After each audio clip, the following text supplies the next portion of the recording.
טוב, ערב טוב לכולם. אנחנו נמצאים בהרצאה שלישית בסדרה תורה משמיים האומנם.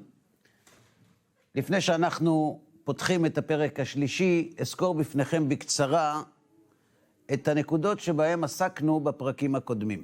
בפרק הראשון עסקנו בשאלה מדוע צריך לברר בכלל אם התורה מן השמיים, מדוע יש ספקות לבני אדם, האם יש צורך לפשוט אותם, לברר אותם, למה כל כך חשוב לדעת מה נכון ומה לא. בפרק השני עסקנו בשלושת האפשרויות להגעתו של הספר אלינו, ודיברנו על כך שיש אפשרות שהסיפור אמיתי, כמו שכתוב. ישנה אפשרות שהספר נכתב תוך כדי קנוניה חברתית שתכליתה הייתה טובה כדי להיטיב עם העולם, ואפשרות שלישית, סוג של הנחתת ספר באמצע ההיסטוריה, וסיפור שנמצא הספר המכונן של אומתנו שנעלם, וזה עתה שב. בפרק הקודם הסברנו למה שתי האפשרויות האחרונות קשות מאוד לביצוע, והיום אני מבקש לעסוק באפשרות השלישית. וזאת משום שבסוף הפרק הקודם הסברנו שגם אם הצלחנו להראות שהקנוניה בלתי אפשרית וגם לא ההנחתה, זה בעצם הופך את התורה לתורת אמת בדיעבד, כי זו האפשרות האחרונה שנשארה. ולא כך אנחנו מבססים את אמונתנו. אנחנו מבססים אותה באופן חיובי.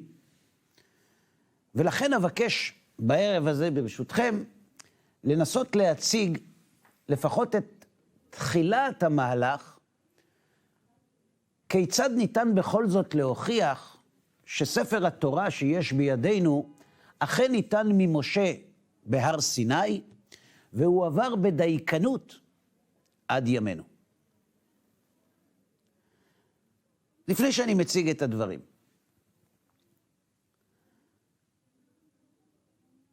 אמרנו בפרק הקודם שיש 3 טוענים לכתר האמת.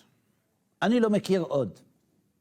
יש את היהודים שאומרים שאלוהים נתן להם תורה.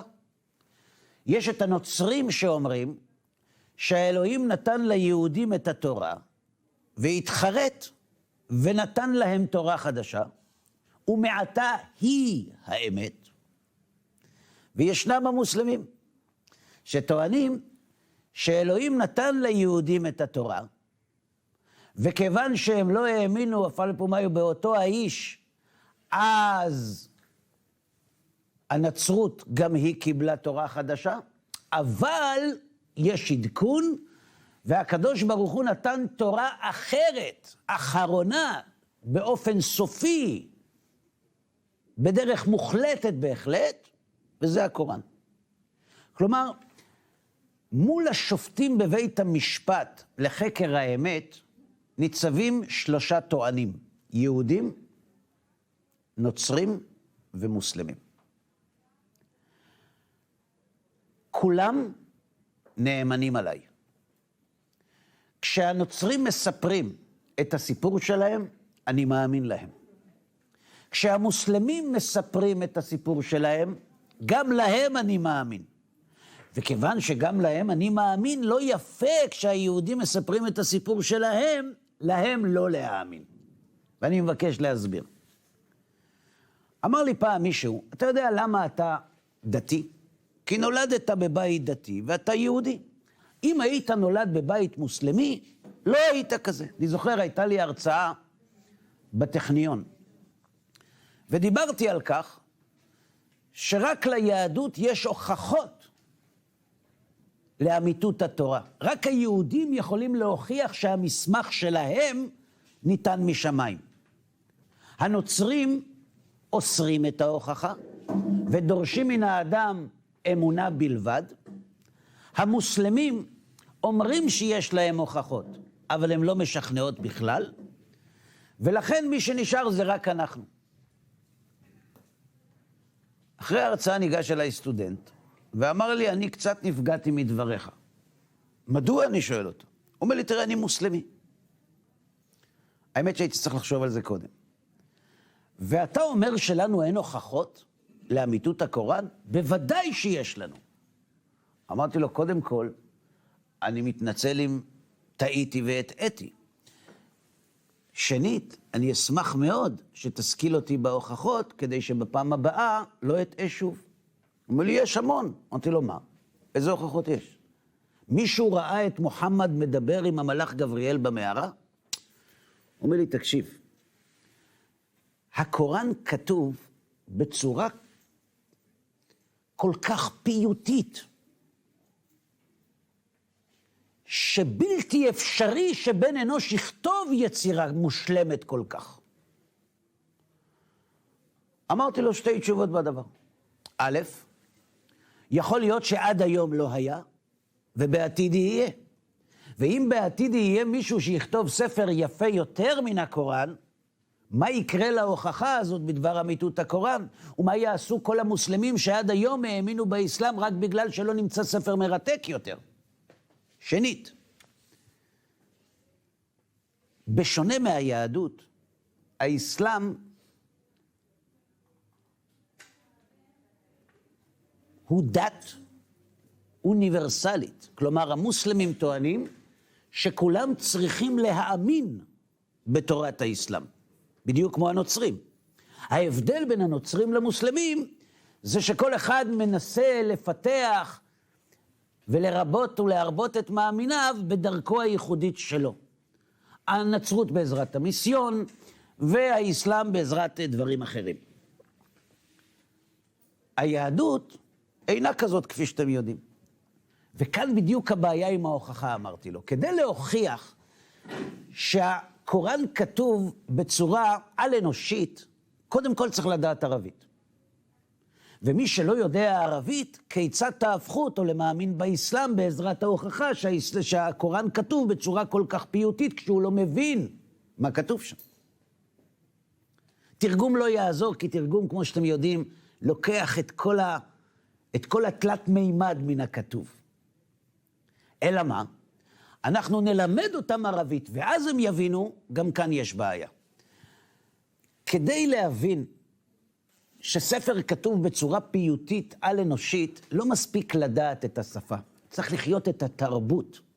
וכיוון שרוב העולם אינו מוסלמי, ואינו חי בתרבות מוסלמית, ההוכחה שבה אתם משתמשים לא יכולה לשמש כמוצג משפטי מול אנשים שלא גדלו בחברה ערבית ולא מבינים ערבית. חוץ מזה אמרתי לו,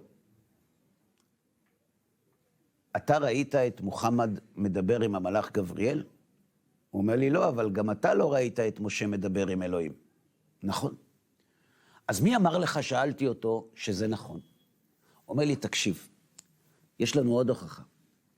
מוחמד חי בדיוק על פי אותם עקרונות שהוא דרש מאחרים לחיות על פיהם. הוא לא דרש מאחרים והקל לעצמו. הוא היה נאמן לדרכו. ומה זה מוכיח? שאלתי אותו.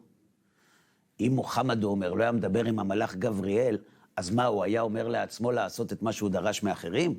היה מוצא לעצמו הקלות. ואולי שאלתי אותו, מוחמד אולי לא פגש את המלאך גבריאל ורק אמר שהוא פגש? הסתכל עליי האיש ואמר לי, רואים שלא נולדת בבית מוסלמי. אם היית נולד מוסלמי, היית מבין שמוחמד לא יכול לשקר. הוא היה איש מושלם. יכול להיות שהוא צודק, אבל אין דרך להוכיח את זה. כשאדם אומר לי, אני מאמין באסלאם, אני מאמין לו.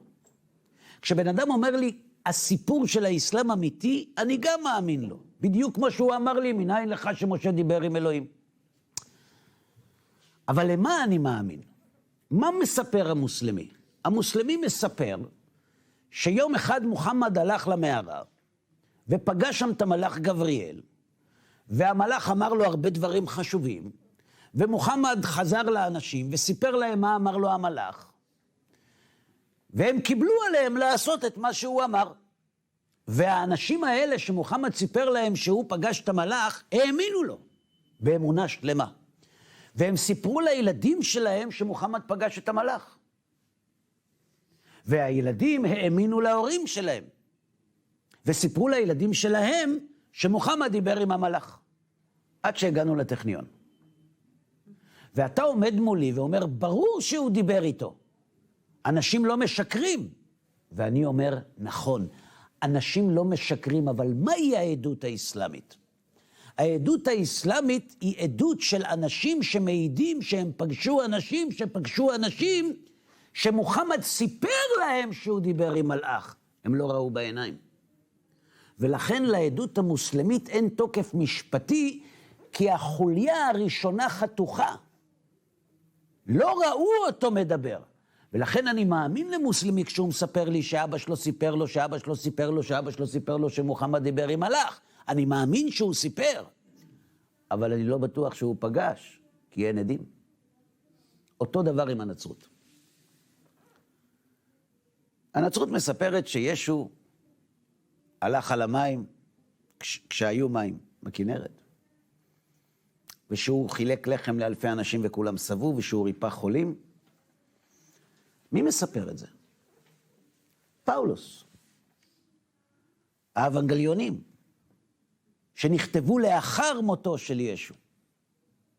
והנוצרים, המאמינים הנוצרים באירופה, שקיבלו עליהם את האמונה הנוצרית, באמת האמינו לסיפורים שכתובים שם. האם הם פגשו את ישו? האם הם יודעים אם הוא עשה את מה שהוא עשה? לא, אבל הם אומרים שפאולוס סיפר. נכון, באמת סיפר. אני מאמין שהוא סיפר. אני מאמין לנוצרים כשהם מספרים שאבותיהם סיפרו להם. אבל מה הם סיפרו? שאף אחד מהם לא ראה את ישו. שפאולוס סיפר שפעם הוא היה. לכן אין לי בעיה להאמין לא לנוצרים ולא למוסלמים. לסיפור, אבל כעדות היא לא קבילה. עכשיו נעבור ליהדות. כשיהודי מספר לי שמשה קיבל תורה מסיני, אני מאמין לו. למה אני מאמין? אני מאמין שהוא מספר שאבא שלו סיפר לו, שאבא שלו סיפר לו, שאבא שלו סיפר לו, שמשה נתן תורה שקיבל מאלוהים בסיני. האם הם ראו את אלוהים נותן למשה את התורה? היהודים טוענים שכן. וכאן נמצא ההבדל הגדול בין הטיעונים. זה לא אומר שזה נכון, אבל זה אומר שיש כאן הבדל משמעותי, תהומי, ברמה משפטית, בין הגרסה היהודית לגרסה הנוצרית והמוסלמית. גם אם אתה מאמין לסיפורים של הנוצרים והמוסלמים, אתה מאמין לסיפור, לא לעדות. כשאתה מאמין לסיפור היהודי, אתה מאמין לעדות ולא לסיפור, כי היהודים טוענים שמיליוני אנשים ראו את משה מדבר עם אלוהים. ולא רק איתו, אלא גם איתם.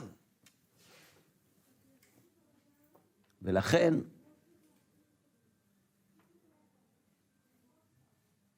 צריך לבדוק את זה. האם יש דרך לבדוק אם העדות של היהודים נכונה? מעבר לעובדה שאי אפשר להנחית ספר כזה, מעבר לעובדה שאי אפשר לייצר קנוניה כזאת, האם יש דרך להוכיח שזה נכון?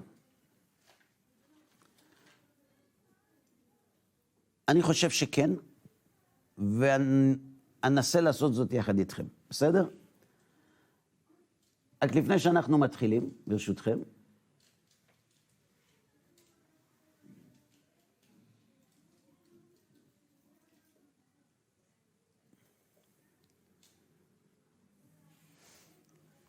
אני מבקש לעשות סיבוב קטן. בסדר? מסכימים? יותר נעים פה מבחוץ, הכל בסדר.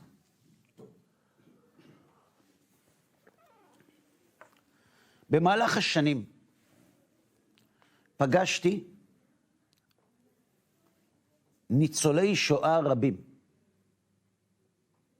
מתוך מטרה אינטרסנטית, אנוכית, להנציח את עדויותיהם.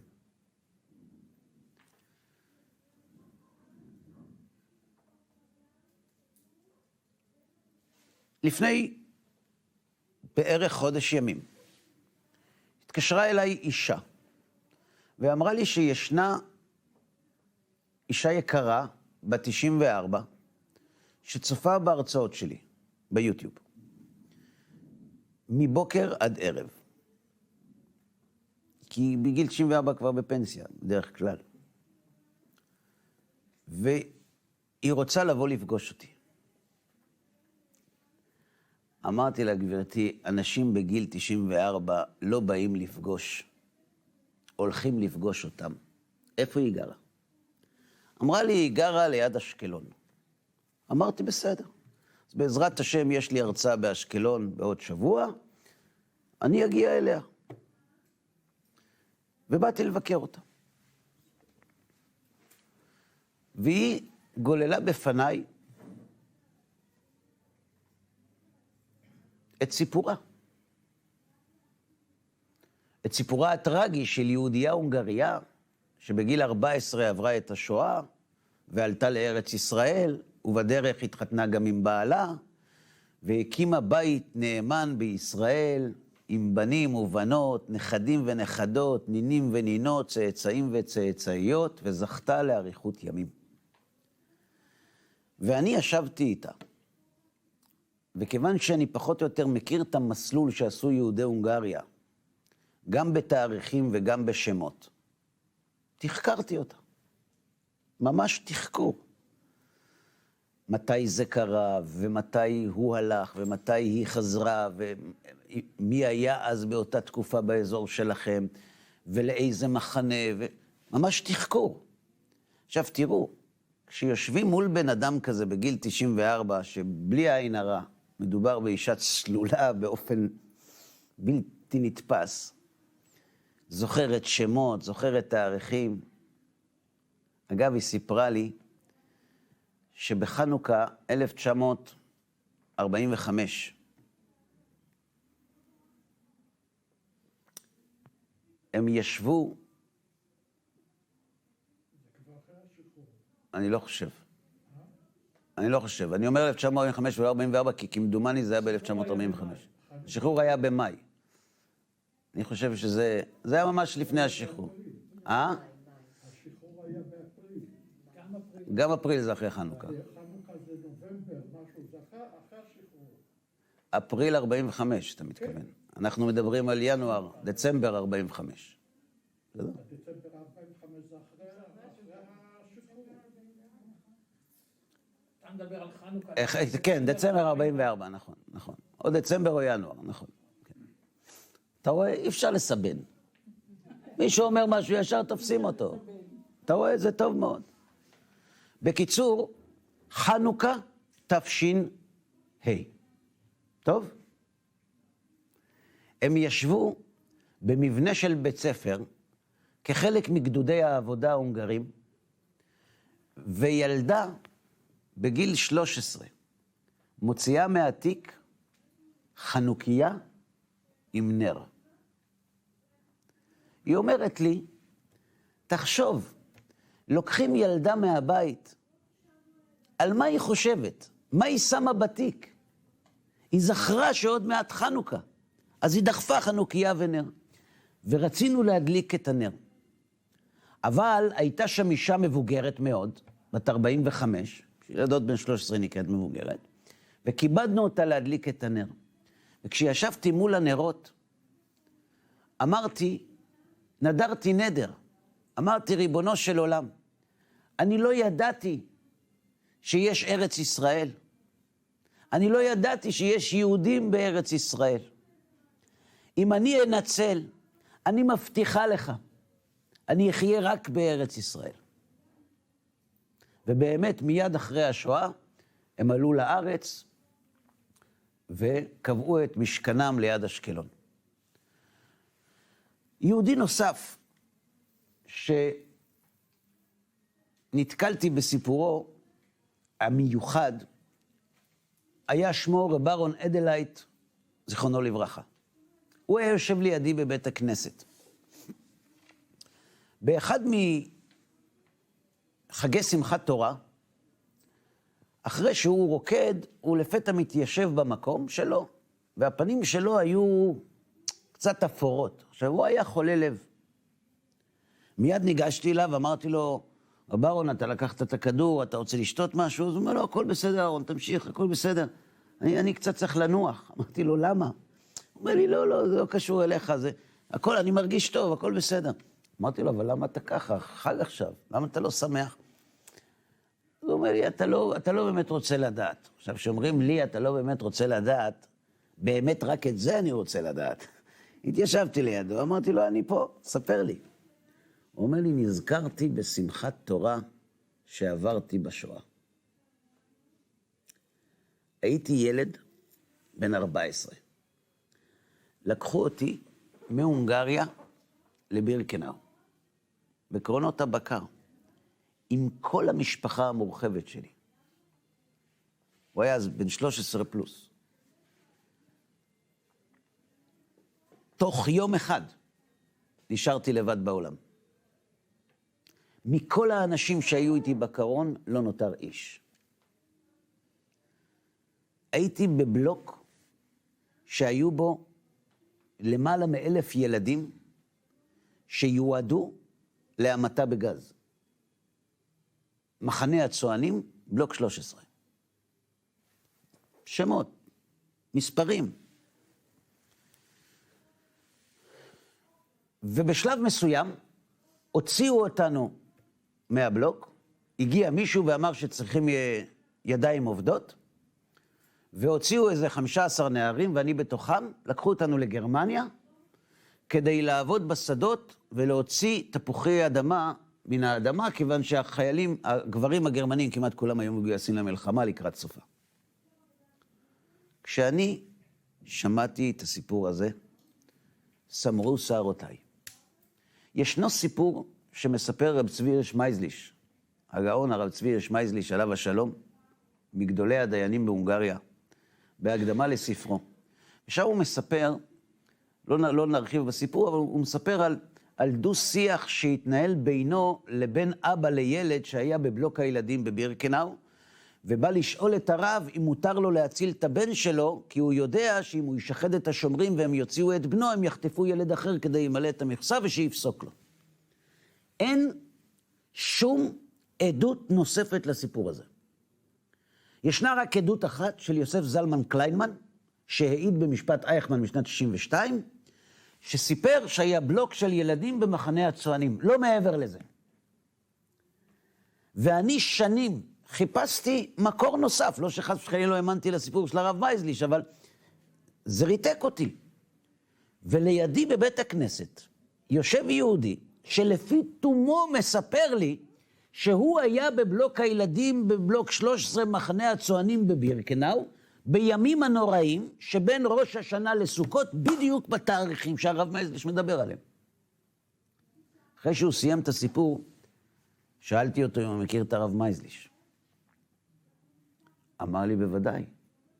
הוא תקע לנו בשופר בראש השנה. וגם את זה הרב מייזליש מספר בספר שלו. ואחרי שהגברת אסתר פרבשטיין, כמדומני, תיארה את התקיעת שופר הזאת בעיתון, כמדומני, לא זוכר איזה עיתון, אז שבוע לאחר מכן נכתבה כתבה, ששם מישהו טען שלא יכול להיות שהיה סיפור כזה. כי לא היה שופר בבירקנאו. ורב אהרון אדלייט סיפר לי שהוא שמע את תקיעת השופר. לכן, כשמאמתים עדויות, מגיעים לאמת. אנשים לא יכולים להמציא סיפורים. צריכים כל כך הרבה חוטים להישזר יחדיו כדי שסיפור יעמוד כאמיתי. שאם זה לא אמיתי באמת, אפשר להוכיח את השקר של העדים. על כך בנוי המשפט האנושי. על אמון שאנחנו נותנים בדברי העדים, למרות שלא היינו באירוע עצמו, לאחר שעברו חקירה ובדיקה. עד פה ברור? למה אני מספר לכם על זה?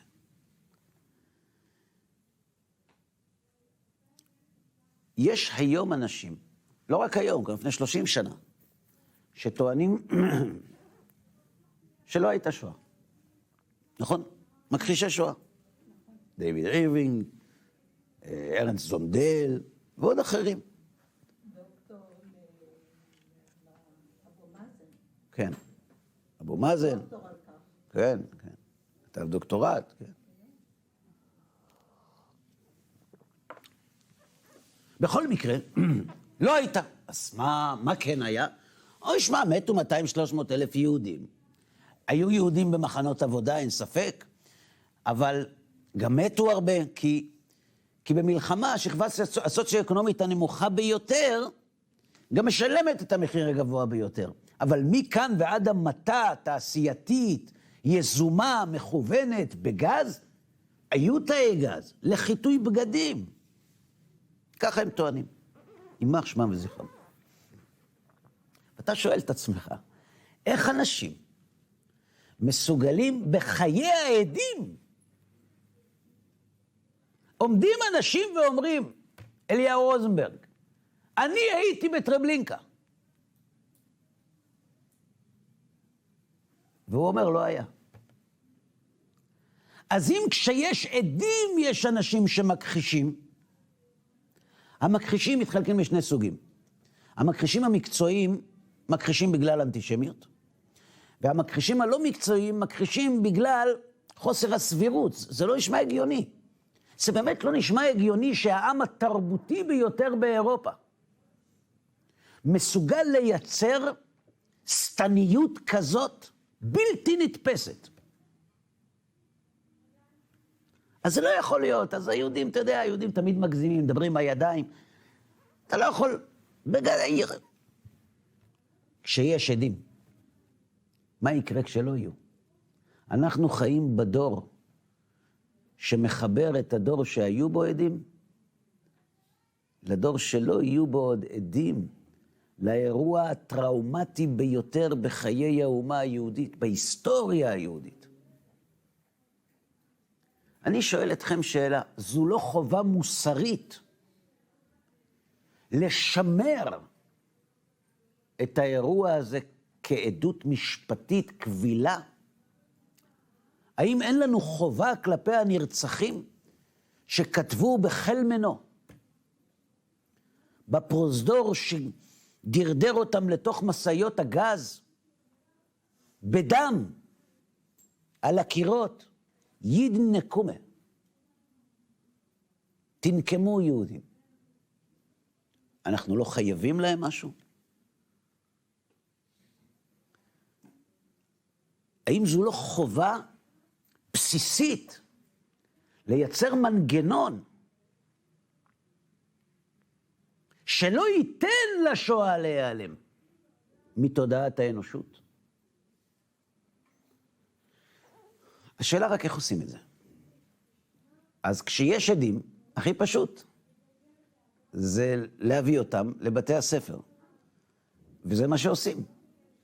לכל מסע לפולין, עד כמה שניתן, מצרפים עד שמלווה את הילדים ומספר להם מכלי ראשון, לא מישהו פגש, מכלי ראשון, איפה הם היו, מה עבר עליהם, שמות, תאריכים, בני משפחה, מסלול. איך משמרים את זה משפטית? אני מדבר רק משפטית. סיפורית יש הרבה דרכים. אני מכיר דרך אחת. אני מקבל, אבל בוא נפרק את המגנה קארטה לחתיכות. תוכנית לימודים, גם נכון. זאת אומרת, יש לכם הצעות חשובות ונכונות. אני מנסה רק להכניס אותם למסגרת. בסדר? קודם כל, אני צריך לשמור מכל משמר. הדבר הכי חשוב כדי להפוך את הסיפור לעדות, זה החוליה הראשונה.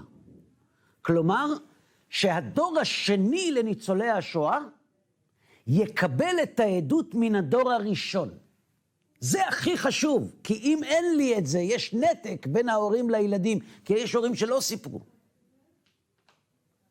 אז הפסדנו עדויות.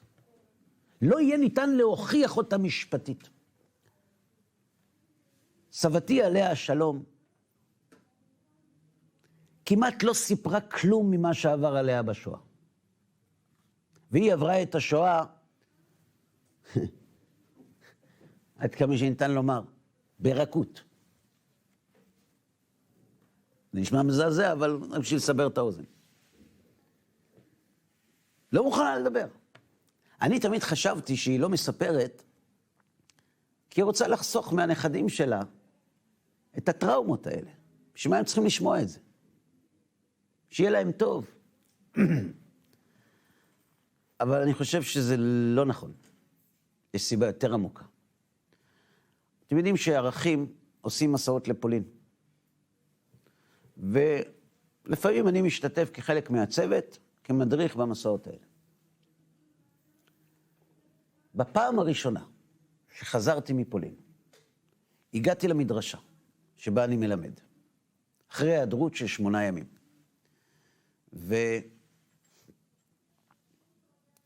ותלמידים שואלים אותי, ספר אהרון, איך היה?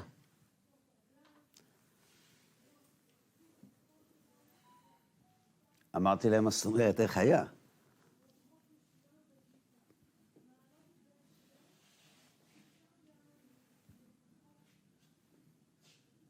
זה לא קרה לי הרבה. לא היו לי מילים. מה אני אגיד להם? היה נפלא? כן. היה נפלא בליז'נסק, במיידנק היה נפלא. היה מזעזע. אז אני אגיד שהיה מזעזע? מה פתאום? איך אפשר להיות מזועזע ולרקוד בישיבת חכמי לובלין עד כלות הנשימה? היה יפה. אפשר להגיד יפה על מדינה שבלעה לתוכה 1000 שנים של היסטוריה יהודית, ולא השאירה כלום. אין מילים. המילים, כמה שהן יודעות לבטא, יש מנעד מסוים שבהם יש להן משמעות. יש עוצמות מסוימות, שכשאתה מגיע אליהם, נגמרות המילים. יש עוצמה של כעס, שאתה אומר, אין לי מילים. ויש עוצמה של שמחה, שאתה אומר, שמחה כזאת, אין מילים. ויש עוצמה של נוראות, שאין מילים לבטא אותה.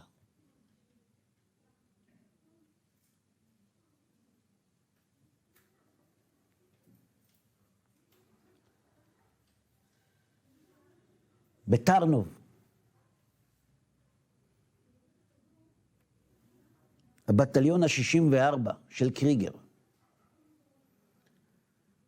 חיסל את יהדות טרנוב בצורה נוראה. אם הייתם בטרנוב או ראיתם או תהיו, בכיכר בטרנוב יש שלט על הקיר. בתאריך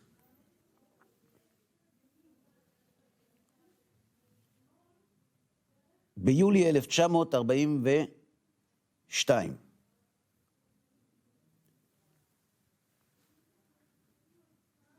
נהרות של דם זרמו ברחובות שאתה דורך עליהם. ואין טיפת גוזמה במה שאני אומר עכשיו. ציוו על כל היהודים להגיע לכיכר ליד בית הכנסת, כמו שהם. אמא רצה עם הילדה שלה, תינוקת, הנעל שלה נופלת. עומד שם קצין מהבטליון, מילואימניק, הגה. חובט את הראש של הילדה בקיר, הוא מחזיר לה ואומר, לא צריך נעליים. יש, המוח האנושי, יש לו מילים להגדיר מה מרגישים כשדברים כאלה קורים. לכן ניצולי שואה שתקו, כי הם הרגישו שהם מחללים את סבל הנרצחים במילים נבובות, שאין בהם כדי לבטא כי הוא זה, אפס קצהו של מה שעבר עליהם. אבל אסור לנו שהם ישתקו. יש פרויקט ביד ושם, דפי עד. חייבים, זו קריאה אחרונה. לא יהיו עוד. אם אנחנו רוצים לשמר את זיכרון השואה מבחינה משפטית, אנחנו חייבים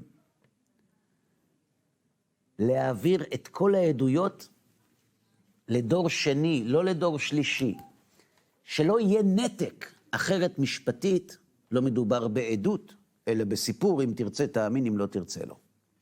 אז נניח שאנחנו נוטלים את הכפפה, והולכים לכל ניצולי השואה שנותרו בחיים, ומראיינים אותם בעזרת מראיין, ובעזרת חוקר, ובעזרת צלם שמתעד את העדות, ממש בצורה מסודרת, ואוספים את כל העדויות של כל הניצולים. ועורכים את כולם בספר. מגילה. מגילת השואה. ולכל סיפור יש מקור, כולל שם, כולל תאריכים, כולל מספר זהות, הכל. ואחרי שכתבנו את כל העדויות, אנחנו עורכים באיזה אצטדיון גדול, כינוס של כל העדים שעדויותיהם מופיעות במגילה. יחד עם בני משפחותיהם, בעיקר מדור שני. וכולם מגיעים. וכל אחד מן העדים מקבל לידו מגילה עם מספר סידורי. ומאשר את העדות שלו בחתימה, ומעביר את המגילה לבנו, ואומר לו, בני, העדות הזאת היא שלי. כל מה שכתוב כאן אמת לאמיתה. זכור, אל תשכח. ומעביר לו את זה. האם לילדים שקיבלו את העדות יש ודאות בעדות? בוודאי. האם העדות הזאת של העדים הראשונים קבילה מבחינה משפטית? בוודאי. אם יש לנו הוכחה שלא נערך בה שום שינוי, גם לאחר מות העד, האם היא לא קבילה גם אז מבחינה משפטית? בוודאי. לכן אנחנו מקימים מרכז מורשת. מרכז מורשת שבו יונח העותק המקורי של המסמך.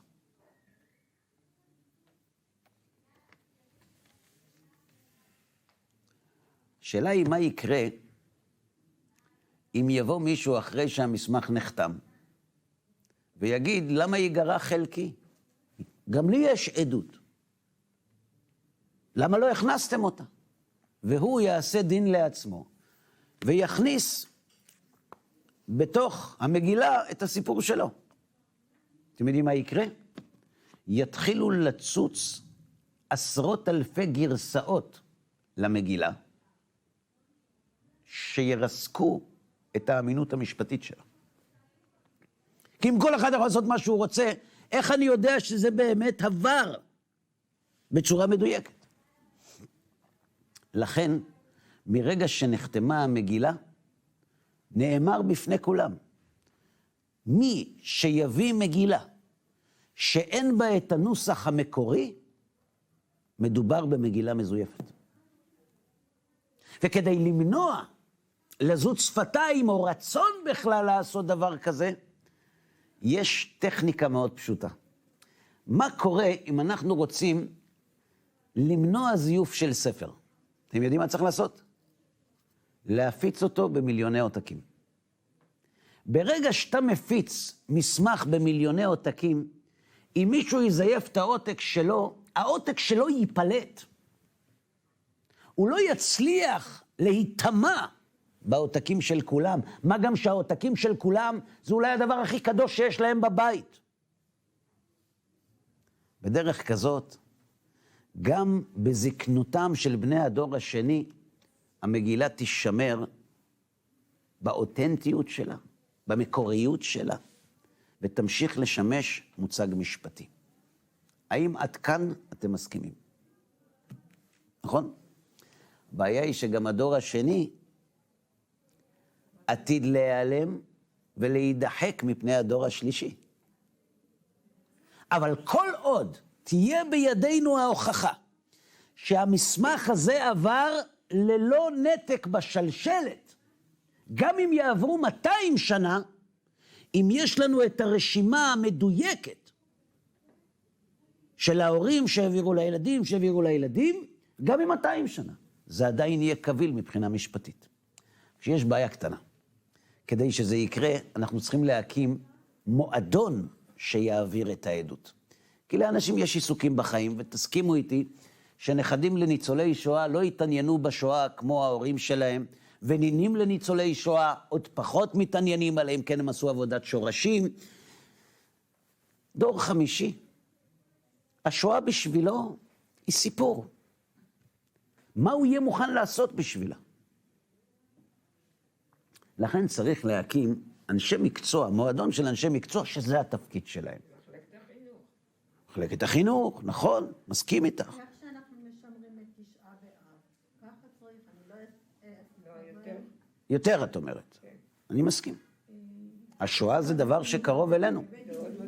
אני מסכים גם איתך, תכף נראה אם את צודקת. לאט לאט. חינוך זה דבר ראשון. חינוך זהו הממשק בין הדור הקודם לדור הבא. אין הרבה. זאת אומרת, זה שם נמצא, לכן את צודקת. במבחני בגרות צריך להיות חוק שזה יהיה שם כלול.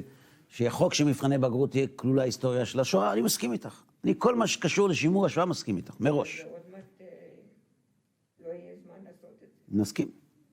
כנראה שדברים יותר חשובים. אבל את צודקת, כך צריך להיות. עכשיו, כשאנחנו מקימים מועדון, המועדון הזה אמור להתרכז בשימור השואה.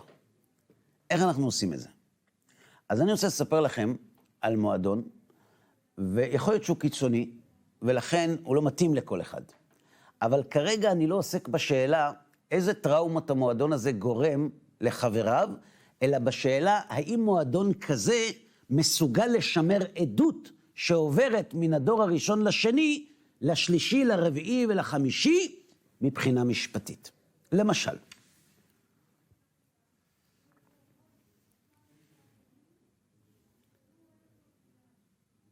אצל חברי מועדון השואה, לא לומדים רק במערכת החינוך על השואה. יש יום שלם שאותו מקדישים לזיכרון השואה. משפחתי, הורים, לא מטילים אחריות על מערכת החינוך. מחנכים בעצמנו.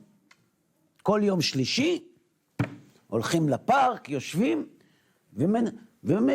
וקוראים. אין סוף למידע שיש לנו על השואה. אין סוף כמעט. זה דבר אחד. דבר שני, כדי שבאמת מבחינה חינוכית זה ישפיע, את יודעת שכשלומדים זה יפה, אבל אין כמו לימוד חווייתי, ויזואלי. לכן, כל מי שחבר במועדון, לא כל היהודים חייבים, מי שחבר במועדון, כמו שיש סיכה של הנשיא, יש לו סיכה על הבגד. שאיפה שהוא הולך, יודעים שהוא עובד ביד ושם, שהוא חבר מועדון השואה, שהוא, התפקיד שלו זה לשמר את השואה כעדות משפטית. על הבגד. וגם אנחנו עושים מסעות לפולין. יש ויכוח מאוד גדול אם צריך להמשיך את זה, לא צריך להמשיך את זה, אם מפרנס את הפולנים, זה לא מפרנס את הפולנים, גורם ללאומנות, או לא נכנס לזה. אבל אם עושים, צריך שיהיה כמו שצריך. היום לוקחים ילדים למסע לפולין, קצת מטיילים, קצת קונים, קצת מבלים. הם עושים להם הכנה לפני. ודאי. לא הולכים. ודאי. נכון, ודאי שעושים הכנה.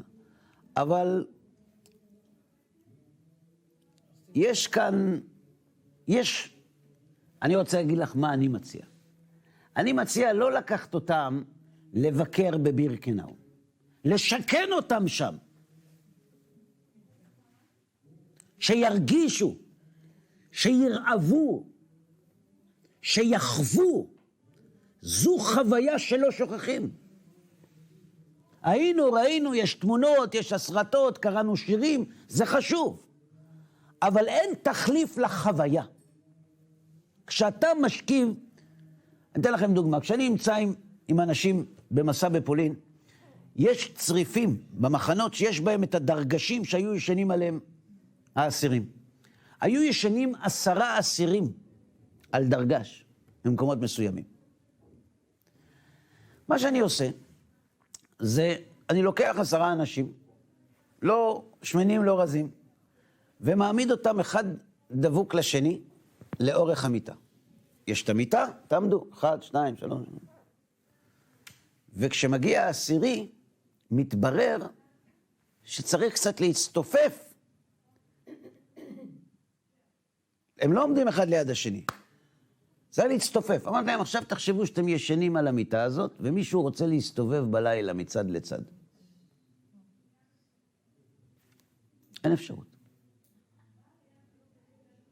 לא היו סמיכות. כי הגופים חיממו אחד את השני. לא היה להם. כשילד חווה חוויה כזאת, הוא ישכח אותה? הוא לא ישכח. שבוע ימים. עד נגיד בינואר, מתי שחררו את אושוויץ? בינואר 45, יום השחרור של אושוויץ, שבוע לפני, מביאים את הילדים, משכנים, אפשר להכניס 100,000 איש בבירקנאו. והם כולם אוכלים את מה שאכלו שם, ושותים את מה ששתו שם. איך ישכחו דבר כזה?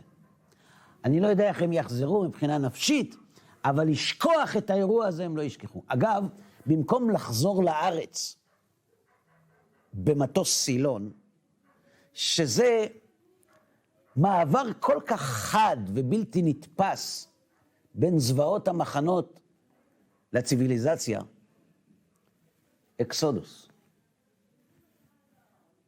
אמנם רב החובל כבר מת, אבל אפשר לשחזר את המסע.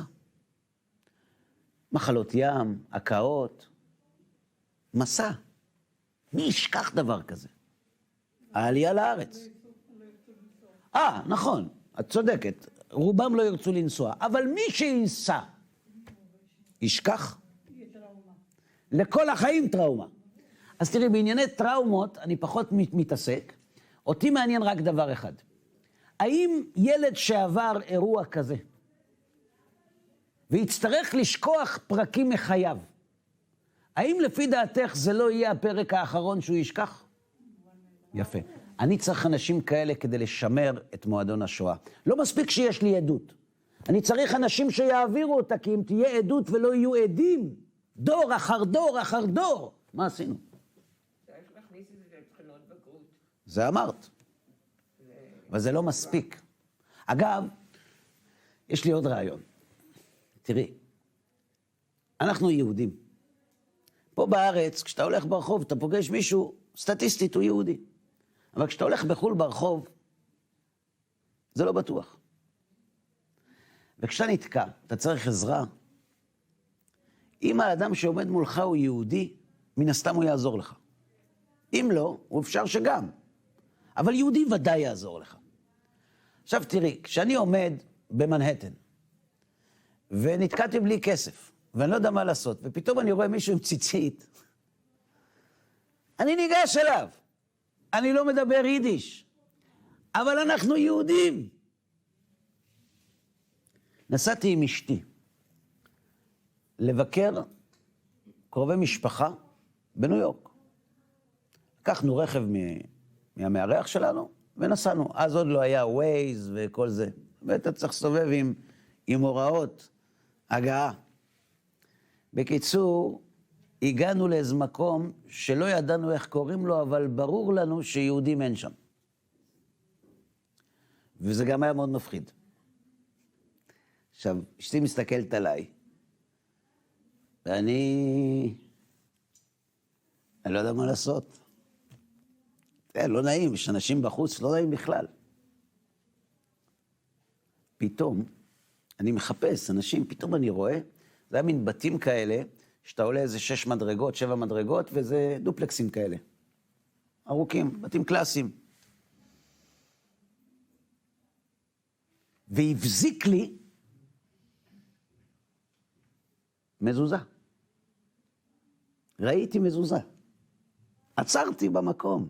עכשיו, כשאתה דופק בדלת לאנשים כאלה, שאני לא יודע מתי הם ראו יהודי חרדי בפעם האחרונה, אבל אתה מרגיש שהגעת הביתה. אתה מרגיש ביטחון, יש לך על מי להישען. הוא במועדון שלי. יש לו סמל בכניסה לבית. יש לו סמל על הבגדים. זה יוצר אחדות, מכנה משותף בין חברי מועדון. זה חשוב מאוד. אם כל חברי המועדון הולכים עם סיכה, עם איזשהו תוסף ביגוד ייחודי. אגב, יש עוד משהו. אתם יודעים שיש כאלה שבגלל הטראומה ירצו לפרוש. די, מספיק. כמה אפשר? שואה ושואה, מספיק. בעיה היא שאם תהיה פרישה המונית, מה יישאר מהמועדון? אז כאן יש מהלך, אומנם לא שוויוני וכפייתי, ובלתי הפיך. אבל הוא יסייע בידינו לשמר את המועדון. אתם יודעים מה זה? זה לא יורד. אני מדי פעם נופל. יצאתי מההרצאה, הלכתי לאוטו ונפלתי. 10 איש קפצו והרימו אותי והביאו אותי לאוטו. זה כי אתה בישראל. כן. כן. בניו יורק נפלתי, אז הם עקפו אותי. נכון. כדי לא לפגוע בך חס ושלום.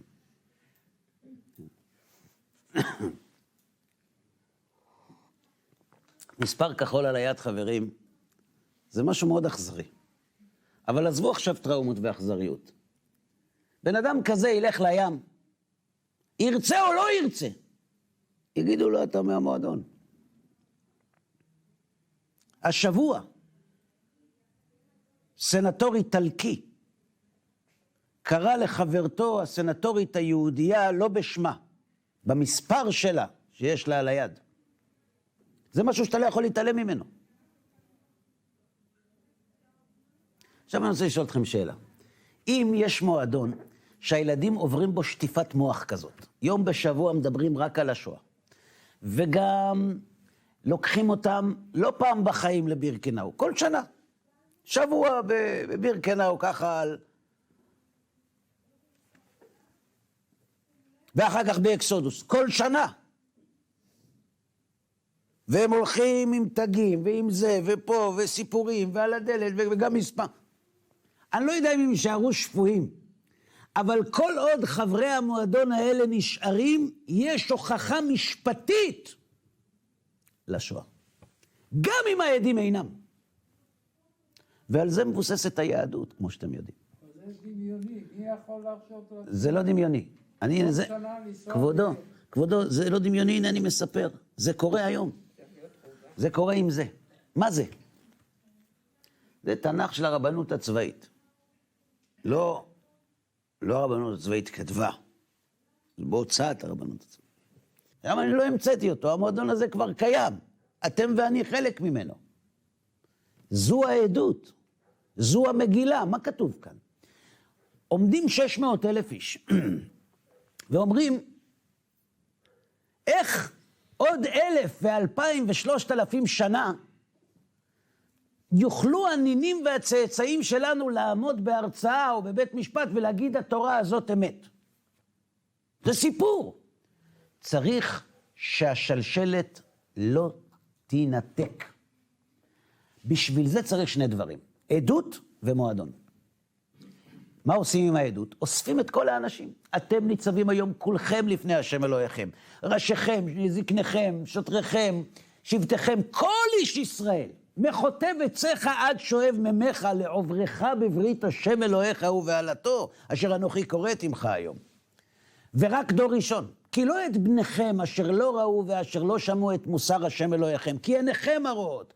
אתה הוראת לדעת כי השם הוא האלוהים אין עוד מלבדו. 40 שנה סמלתך לא בלטה מעליך. כלומר, משה רבנו מחתים על עדות מכלי ראשון את כל האנשים שחיו איתו במדבר. מפני שקנוניה בלתי אפשרית והנחתה בלתי אפשרית. וכל האנשים חותמים על הספר. ולא מכניסים תוספות אחר כך, גם אם שכחו משהו. בשביל זה יש תורה שבעל פה. התורה נחתמת, וכל אחד ואחד מעביר לבנו את המסמך ואומר, אני הייתי בהר סיני, 40 שנה ירד מן, כל מה שכתוב כאן אמיתי. זכור אל תשכח, יום אשר עמדת לפני השם אלוהיך בחורב. וגם מפיצים את הספר, עד שהוא הופך להיות הבסט סלר של כל הזמנים. וזאת כדי שהציווי לא תוסיפו על הדבר אשר אנוכי מצווה אתכם, ולא תגרעו ממנו, יוכל להתקיים. אם יבוא היום יהודי וירצה להוסיף פסקה, אות, פסיק, זה יחזיק מעמד עד שבת. כשהוא יבוא לבית כנסת, הוא לא יצא משם חי. אם הוא יקרא בתורה, אות אחת לא במקום, בעדות מסוימות הוא נרגם.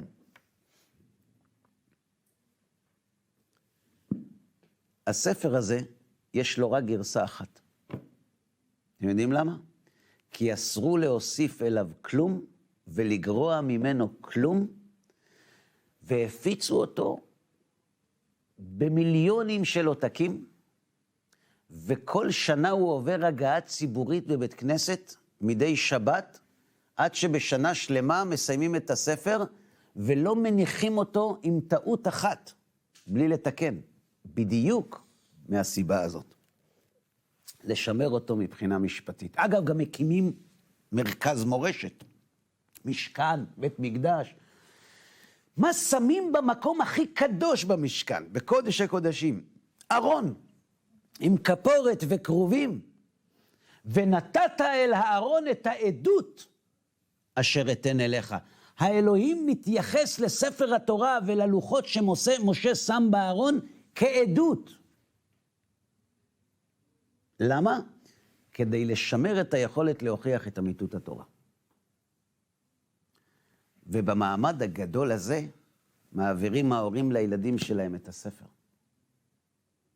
והם מעבירים לילדים שלהם, והם לילדים שלהם. אבל בשביל זה צריך מועדון.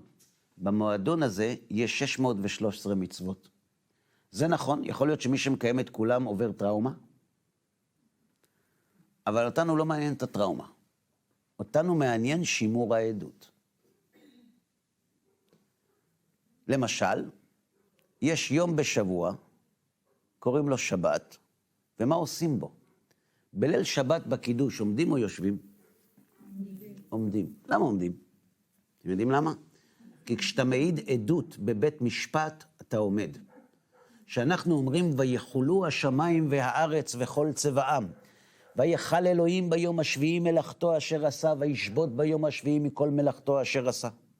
ויברך אלוהים את יום השביעי, ויקדש אותו כי בו שבת מכל מלאכתו אשר ברא אלוהים לעשות. כשאנחנו אומרים, כי 6 ימים עשה השם את השמיים ואת הארץ, וינח ביום השביעי, אנחנו מעידים עדות. אנחנו מעידים עדות שהעולם נברא, שיש בורא לעולם, שהעולם לא קדמון כדברי הפילוסופים היוונים, שקיבלנו ממנו תורה, והעדות הזאת עוברת יום שלם, לא עושים כלום, לא עובדים, לא מרימים טלפונים, אתה יכול לצאת עם קרניים יום כזה, אבל הקרניים לא מעניינות אותנו. מה שמעניין אותנו זה אם את הטראומה הזה אתה תשכח. לא תשכח. 10 ילדים לא תשכח. תזכור כל שבת. אגב, לא רק יום בשבוע לרוחניות. יש גם סמל על הבגדים.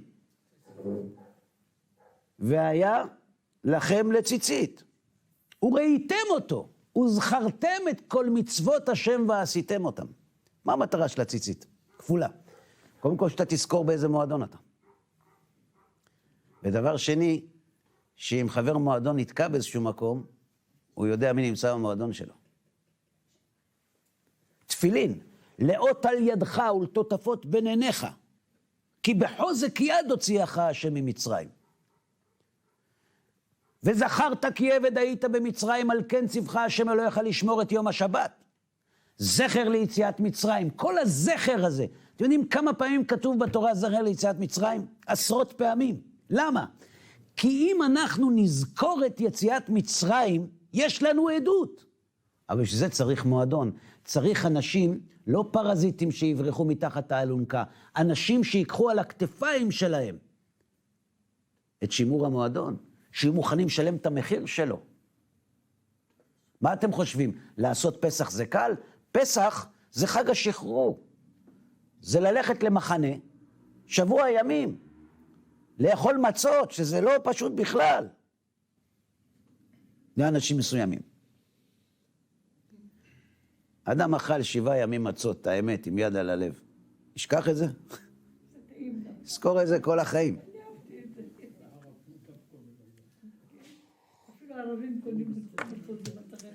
אבל לא שוכחים את זה, כשילדים יושבים בליל הסדר, שזה חג השחרור. 3,000, אני ישבתי עם הילדים שלי בליל הסדר האחרון, אמרתי להם, אתם יודעים איזה מספר ליל סדר זה? 3,333. זאת אומרת, יש תאריך, וזה כל שנה. זה לשמר את העדות. למה ליל הסדר זה חג של ילדים? והגדת לבנך, והיה כי ישאלך בנך. שואלים מה נשתנה. מה המטרה של ליל הסדר? מה? לאכול ביצים? המטרה של ליל הסדר זה להעביר לילדים את הלפיד שקיבלנו מההורים שלנו. ולכן הם המרכז, הופכים אותם למרכז.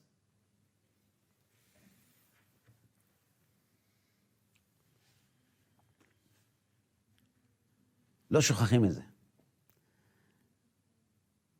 אני זוכר בתור ילד, הייתי ילד קטן, אחי הבכור, גדול ממני כמעט 2, 1.5 שנה וחודשיים.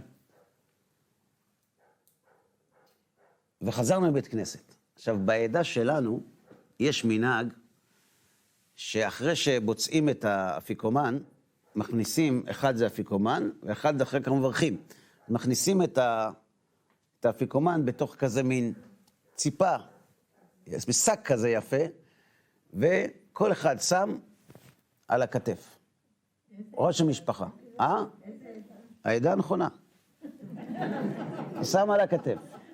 ואומרים ככה, זה פסוק, משארותם צרורות בסמלותם על שכמם, זה פסוק, ובני ישראל עשו כדבר משה. משארותם, הבצק, צרורות בסמלותם על שכמם, ובני ישראל עשו כדבר משה. שמתם לב שיש כאן חינוך חווייתי, מוחשי, עובדה, זוכרים את זה כל החיים. ואז כולם שואלים אותך, מאיפה אתה בא? אתה אומר ממצרים. ולאן אתה הולך? בעזרת האל לבניין ירושלים, מעביר את זה על הראש למי שיושב לידך. ליד השולחן אצלנו בבית ישבו בסביבות 30 איש מכמעט כל העדות בעם ישראל. היו שם הונגרים, עיראקים, סורים, צ'כים,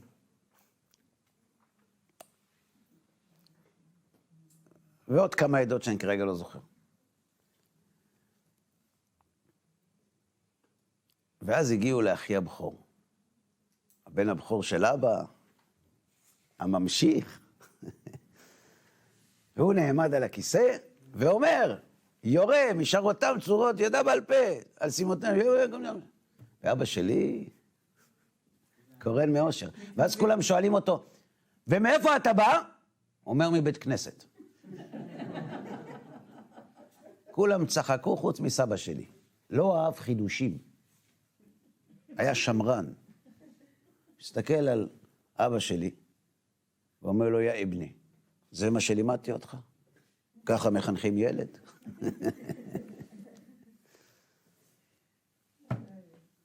מה עונים לילד כזה? לא אומרים ככה, תגיד ככה.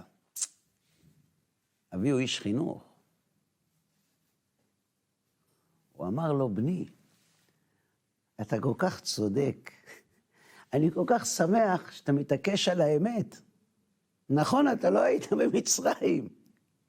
אתה בא מבית כנסת. אבל כולנו היינו בבית כנסת. גם סבא וגם אני. ואנחנו לא שקרנים. ואנחנו אמרנו שבאנו ממצרים. אתה יודע למה? אני אגיד לך. אתה רואה את סבא שעכשיו כועס שאמרת שבאת מבית כנסת?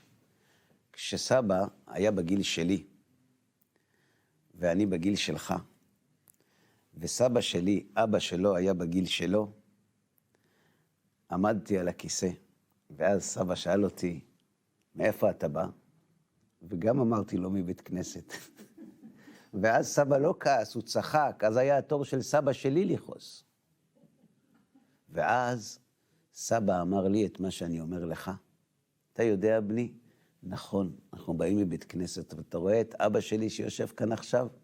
כשאני הייתי בגיל שלך והוא בגיל שלי, הוא גם צחק. עד יציאת מצרים, דור אחר דור אחר דור, אין חוליה חסרה. זה ליל הסדר. זה חג השחרור מהמחנות.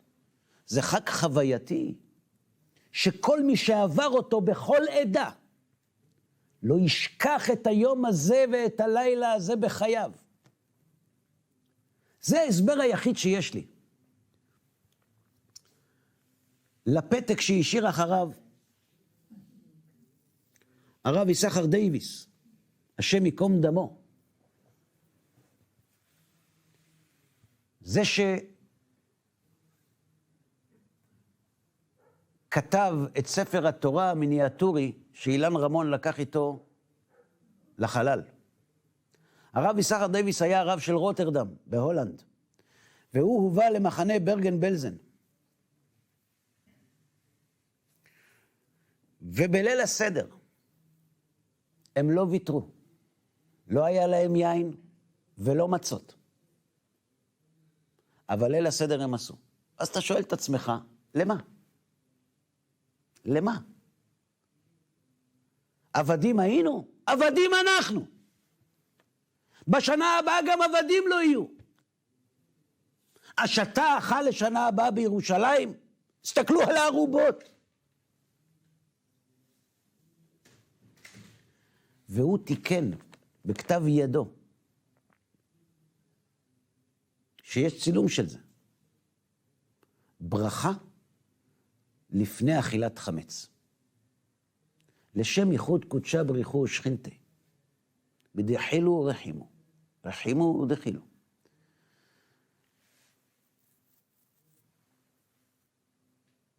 הנה אנחנו באים לקיים לפניך מצווה, שציווית אותנו בתורתך, לא תאכל עליו חמץ, 7 ימים תאכל עליו מצות. ובעוונותינו אין בידינו מצות. ואנחנו מצווים לקיים וחי בהם ולא שימות בהם. ויהי רצון מלפניך, שיהיה חמץ זה שאנו אוכלים, מקובל ומרוצה לפניך כאילו אכלנו מצה. ברוך אתה השם אלוהינו מלך העולם ומוציא לכם מן הארץ. מה זה? הצגה? היו שם ילדים. היה שם ילד בן 13, שהרב דייוויס לימד אותו לקרוא בתורה, לבר מצווה שעשו לו במחנה. הילד הזה הוא החוליה של הדור הבא.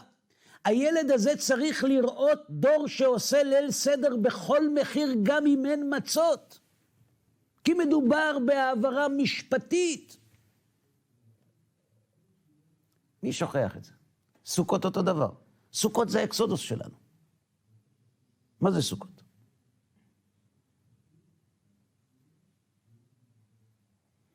זה 7 ימים לשבת בסוכה. כשאני הייתי גר בהונג קונג, בחנייה שלי בניתי סוכה, כי אין מרפסות. עכשיו, זה שכונה לידי, הוא היה סיני, הונג קונגי, אבל בן תרבות מערבית, הוא גדל באנגליה. אז הונג קונג הייתה תחת שלטון אנגלי.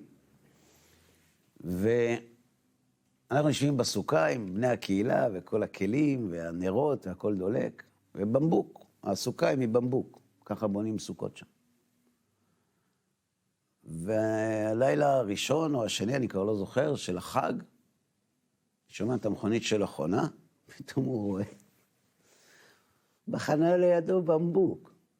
אתם יודעים מי חי בבמבוק בהונג קונג, באברדין, במעגן הספינות, אנשים חיים על ספינות של במבוק, עניים.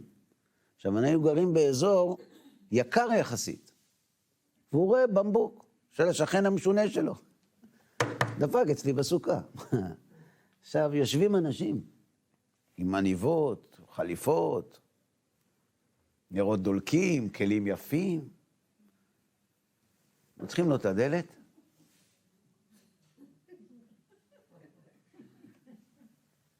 ערב טוב.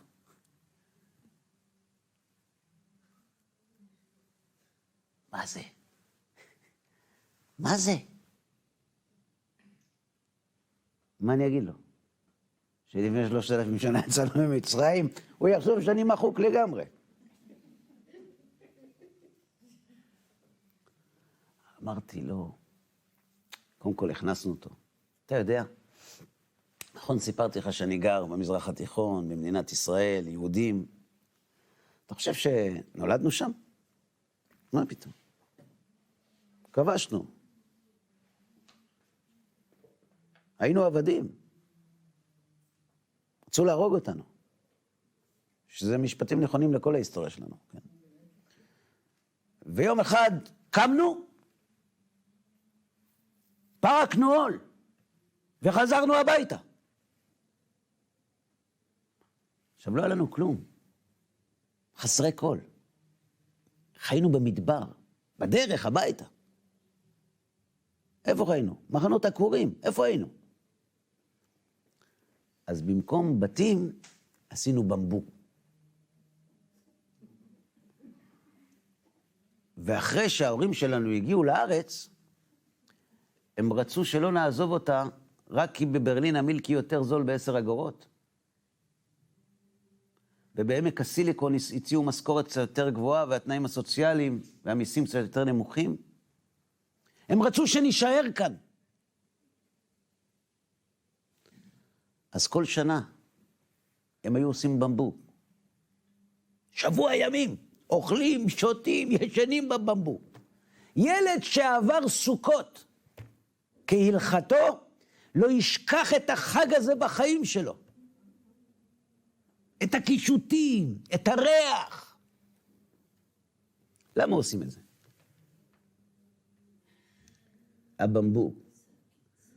כי ההורים שלנו, אמרתי לו, רצו שנזכור שלא נולדנו עם כפית זהב בפה. שנדע להעריך את מה שיש לנו. שאנשים מתו על זה. שאנשים שילמו מחיר כדי שאנחנו נחיה במדינה שלנו. בסוכות תשבו 7 ימים, כל האזרח בישראל ישבו בסוכות, למען ידעו דורותיכם, כי בסוכות הושבתי את בני ישראל בהוציא אותם ארץ מצרים. חברים יקרים, חג הסוכות הוא האקסודוס שלנו. כדי לשמר את המועדון, וגם ברית מילה, שזה סוג של מספר כחול. בתור מועל אני יכול לומר לכם שזה נזק בלתי הפיך. נימול. גם אם יתבולל, גם אם יעזוב את המועדון, גם אם יתכחש אליו, יהודי אתה ויהודי תישאר. אז נכון, זו חוויה טראומטית. אבל אנחנו לא בענייני טראומות. אנחנו בענייני שימור המועדון. כשאתה מגלה את המצוות המעשיות שבתורה, 613 מצוות מעשיות, אלה מצוות שכשאדם מקיים אותם, המועדון משתמר מתוכו. אי אפשר שהוא יישכח. הגיעו לכאן יהודים מכל העולם. יהודים שלא פגשו עדה אחרת 1000 שנים. אותה מזוזה, אותם תפילין. מנהגים שונים שהתפתחו, כן, אבל התורה אותה תורה. ההבדל בין ספר התורה התימני לספרי התורה האחרים, יש 14 הבדלים. וגם ההבדלים שיש, הם לא בעלי שינוי בלשון, אלא חסר ויתר. ויהיו חיי נוח, ויהי חיי נוח. תעשה המנורה או תעשה המנורה. 3,333 שנים. 14 הבדלים, וכולם בחסרות ויתרות. זה אומר שהמועדון נאמן היה לשליחותו. זה היה כרוך במחיר נורא, אבל מדובר במסמך שהשתמר בצורה מרתקת, נגד כל הסיכויים, למרות ניסיונות השריפות וההכחדות והגירושין, למרות שרצו לשרוף גם את המועדון וגם את העדות, אנחנו פה. חברי המועדון והעדות, בדיוק כמו שהיינו לפני 3,000 שנה. בזכות המצוות המעשיות. לקחת מחברי המועדון את המצוות, זה עניין של דור או שניים עד שזה נגמר. יישארו במועדון רק אלה שימשיכו להיות נאמנים למה שכתוב בעדות. השאר זה רק עניין של זמן, ויהדות ארצות הברית תוכיח. ואז הצאצאים הבאים פתאום יזכרו שהם יהודים. מי שיזכר יזכר, ומי שלא יזכר יאבד. אבל מי שישאר במועדון, יעביר את הלפיד לדור הבא. ואני חוזר לתחילת הדברים.